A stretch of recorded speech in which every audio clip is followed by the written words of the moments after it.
কাকা তুই কান্দিস না বড়া, তোর কান্না দেখে আমারও কান্না পাচ্ছে ওঠে। ভাইপো আমি অনেক দুঃখে কাঁদছি ভাইপো রে। ভাইপো আমার, তোর নারকেল বেগম কাকিকে আমি ডেলি এক বোতল শালিমার নারকেল তেল দিয়ে ওয়াশ করতাম রে ভাইপো আমার। এ কাকা সে তো আমি জানি বটে, তুই কাকিকে নারকেল তেল দিয়ে ওয়াশ করতি, লেকিন তুই কান্দিস না কাকা, তোর কান্না দেখে আমারও কান্না পাচ্ছে কাকা রে। ওরে 9 বছর আগে আমার বউ মারা গিয়েছিল, ওই নারকেল বেগমকে পেয়ে আমি বইয়ের সবকিছু ভুলে গিয়েছিলাম রে ভাইপো আমার।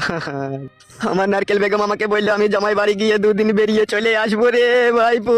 আগে 1 সপ্তাহ পার হয়ে গেল, আমার নারকেল বেগমের মুখ দেখতে পাই না আমি রে ভাইপো আমার।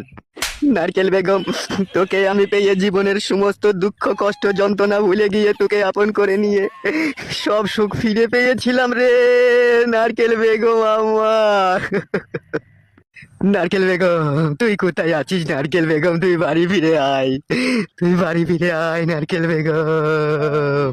এ কাকা তুই এত ভেঙে পড়িস না, আমি বলছিলাম নারকেল বেগমের বড় মেয়ের বাড়ি গেলে হতো নাই?